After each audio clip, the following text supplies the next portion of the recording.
porque él había tomado mujer cusita. Cusita es que vive en el norte de África y no en tierra del Medio Oriente, ¿no? En esa época. Y dijeron, que esto es lo importante aquí, es decir, le están criticando a la mujer a Moisés. Moisés se casó con una tipa por ahí, una cusita, ¿verdad? Y entonces dicen, y dijeron, solamente por Moisés ha hablado Jehová, no ha hablado también por nosotros. Es decir, están celosos de Moisés, porque dicen, solamente por Moisés habló Jehová y nosotros no, si nosotros somos hermanos de Jehová, hermanos de Moisés. Porque lo que estoy diciendo es que aún el círculo más íntimo, que es la familia, a veces también tiene reacciones adversas al líder. Y el caso ahora de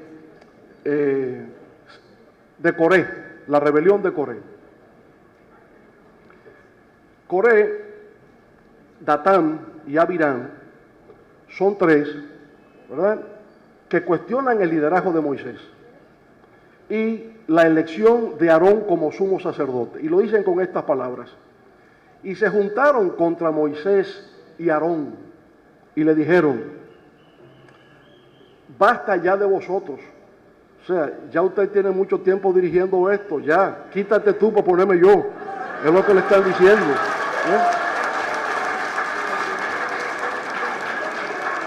Es decir, Coré se juntaron contra Moisés y Aarón y le dijeron, basta ya de vosotros, porque toda la congregación, todos ellos son santos, y en medio de ellos está Jehová. ¿Por qué pues os levantáis vosotros sobre la congregación de Jehová? Con lo cual quiere decirles, nosotros somos iguales que ustedes, ya basta de ustedes, ya dennos el paso a nosotros, que ahora me toca a mí, es lo que le están diciendo.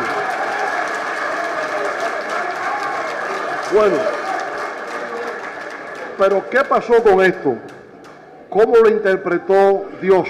¿Cómo lo interpretó Jehová? Lo interpretó como una deslealtad, como un acto de traición. Y lo que ocurrió entonces fue, entonces habló Jehová a Moisés diciendo, habla a la congregación y diles, apartaos en derredor de la tienda de Coré, Datán y Abiram. Y fíjense lo que pasó con ellos. Abrió la tierra su boca y los tragó a ellos, a sus casas, a todos los hombres de Coré y a todos sus bienes.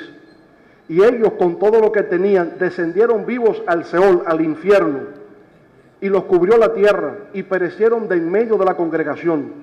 Y también salió fuego delante de Jehová y consumió a los 250 hombres que ofrecieron el incienso. Es decir, que frente a esa traición de Coré, de Datán y Abiram, Dios los castigó, abriendo la tierra se los tragó, y a los 250 que le seguían a ellos también perecieron en esas condiciones. Bueno, ¿qué ocurre? Que llegamos a la parte final, esta cuarta fase, ¿verdad?, de la vida de Moisés, en la que el líder, que necesita tener una visión, saber hacia dónde es que vamos, tiene que saber hacia dónde conduce al pueblo, y el pueblo está siendo conducido a la tierra prometida. La tierra prometida es la tierra de Canaán, actualmente Palestina.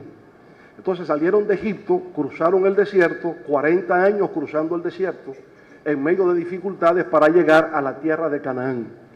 Cuando ya están llegando, Moisés entonces crea una comisión que estará integrada por cada uno de las tribus de Israel. Las tribus son 12, las 12 tribus de Israel. Entonces él va a escoger un representante de cada tribu, lo que indica que Moisés tenía el sentido de equilibrio, de balance de una organización. Había uno de cada tribu. No cogió a 6 de una tribu y repartió los otros.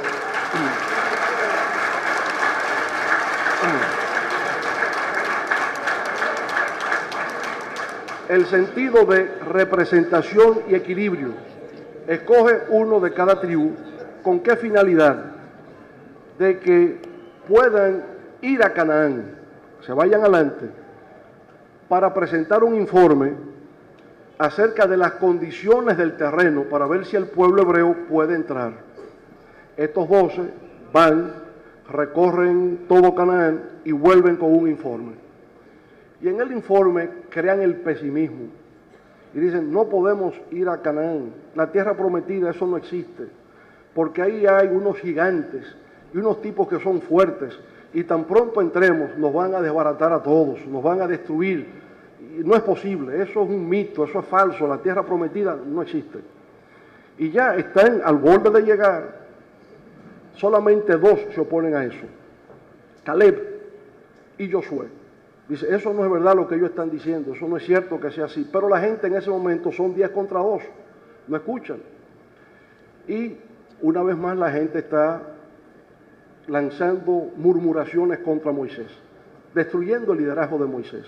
Y dicen, ahora tenemos que devolvernos para Egipto, hemos perdido 40 años, tenemos que devolvernos a Egipto. La tierra prometida, eso no existe, pero con una condición, volvemos a Egipto pero sin Moisés, hay que sustituir a Moisés por otro capitán. Hay que sustituir a Moisés, no puede ser con él.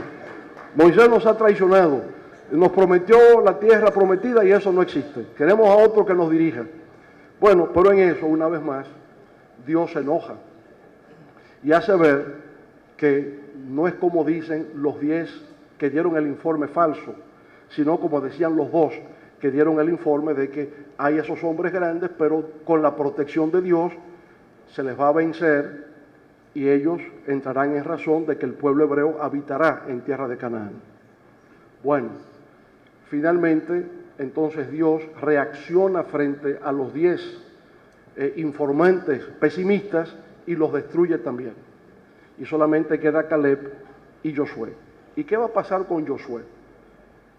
Josué, que había acompañado a Moisés durante los 40 años en la travesía del desierto, lo acompañó al monte Sinaí. No se adhirió a los que construyeron el becerro de oro. Adoró siempre la figura de Jehová. Siempre estuvo al lado de Moisés en las guerras, en los malos momentos, y nunca dudó del liderazgo de Moisés y de que Dios protegía a Moisés. Entonces, ¿qué pasó? Que Moisés muere sin llegar a la tierra prometida. Moisés no pudo llegar a la tierra prometida. Y entonces Dios dice que el sucesor de Moisés es Josué. ¿Pero por qué Josué? Porque Josué fue fiel, porque Josué fue un buen discípulo. Y aquí la idea es que para ser un buen líder, primero se requiere ser un buen y fiel discípulo.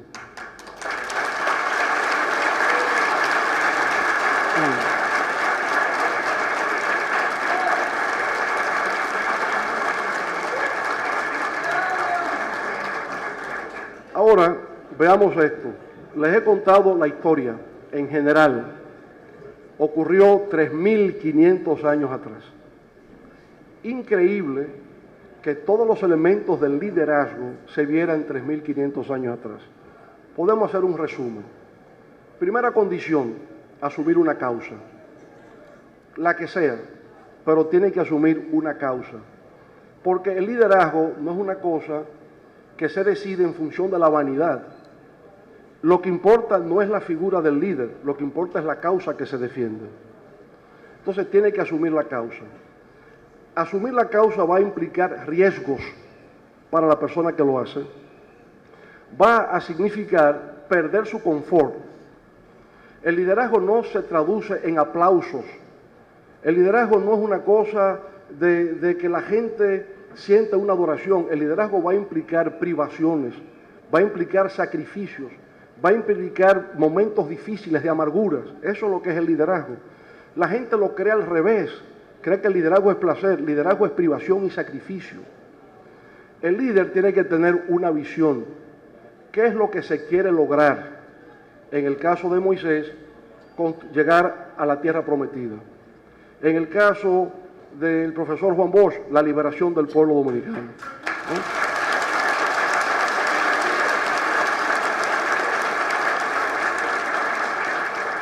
En el caso de Juan Pablo Duarte, la independencia de la República Dominicana.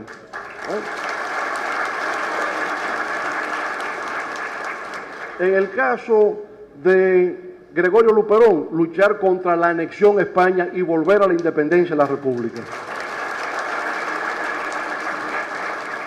En el caso de Francisco Alberto Camaño Deñó, luchar contra la ocupación militar extranjera en el suelo patrio. Sí, siempre tiene que haber una causa, tiene que haber una visión. Luego hay una relación del líder con el enemigo externo. Siempre que se esté en lucha con el enemigo externo, el grupo se mantiene cohesionado. Hay unidad en el grupo porque hay una amenaza externa que nos puede destruir. Pero cuando no hay enemigo externo, el grupo interno se disgrega. Cuando no hay amenaza externa, entonces lo que ocurre es que cunde la duda, la insatisfacción perpetua, el no valorar lo que se ha logrado, ¿verdad? Y eso crea debilidad en el grupo. Eso crea la debilidad en el grupo. Otro factor es la capacidad para comunicar. En principio, uno lo va observando, Moisés era tardo de palabra, ¿no? Y tenía dificultades para comunicar, pero en la medida en que él fue yendo donde Faraón y repitiéndole, fue ganando confianza y se convirtió en un orador, porque en la práctica logró desarrollar esas virtudes. Entonces, hay una relación del líder con la sociedad y del líder con su grupo. En el centro de todo eso hay lo que se llama el conflicto. Al final, la lucha política, que es el tema del poder, es un tema de conflictos. Y el líder tiene que aprender a gerenciar el conflicto. Tiene que aprender a sobrevivir en medio del combate y del conflicto, porque esa es la naturaleza de la lucha por el poder. Moisés aprendió de tal manera que incluso frenó la ira de Dios. No destruya al pueblo, le dice, aplica tu misericordia. Por tanto, lo que se trata no es de destruir al otro, sino saber gerenciar lo que es el conflicto que inevitablemente se va a presentar. El líder no puede desalentarse, va a pasar por muchas adversidades, por muchas amarguras, pero las adversidades se convierten en oportunidades. Y todo liderazgo real que trasciende en el tiempo se produce en medio de crisis. Si no hay una crisis, no hay liderazgo. Si todo es en calma, eso lo puede hacer cualquiera. ¿Por qué Winston Churchill es uno de los grandes líderes del siglo XX? Porque representó, simbolizó la resistencia del pueblo británico a la ocupación nazi durante la Segunda Guerra Mundial. Eso es lo que hace grande a Churchill en medio de la guerra. Lo que hace grande a De Gaulle es que resiste la ocupación nazi de Francia en la Segunda Guerra Mundial. Lo que hace a Lenin una figura en la historia es porque derroca el gobierno de los zares y hace la revolución bolchevique en medio del combate, en medio de la lucha. Ahora, eso no siempre fue de victoria en victoria. Cuando termina la Segunda Guerra Mundial, Churchill, el símbolo de la resistencia del pueblo británico, pierde las elecciones. Termina la guerra, hay elecciones y Churchill las pierde. Usted diría, pero se parece al pueblo de Israel, ¿verdad? Como que no valoran el papel que desempeñó durante la Segunda Guerra Mundial. Un buen liderazgo deja, aún luego de la desaparición física del líder, los cimientos para que esa sociedad siga desarrollando y surjan nuevos líderes. Murió Moisés, pero no muere el pueblo de Israel. Vino el sucesor, Josué, y después de Josué, muchos más. El rey Saúl, el rey David, el rey Salomón, porque los pueblos siempre tendrán un líder. De lo que se trata es de garantizar la sucesión. Por eso, la antorcha no se arrebata, la antorcha se transfiere. Siempre.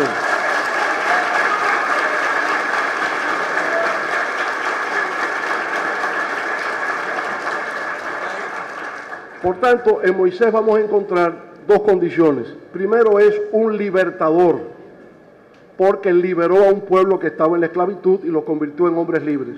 Y segundo, fundó una nación, fundó el pueblo de Israel en tierra de Canaán. Y por eso se concluye aquí diciendo, debido a los pocos cambios en la naturaleza humana, hace ya 3.500 años que vivió Moisés, y las condiciones del liderazgo necesarias en aquella época son prácticamente las mismas que exige la actualidad. Muchas gracias.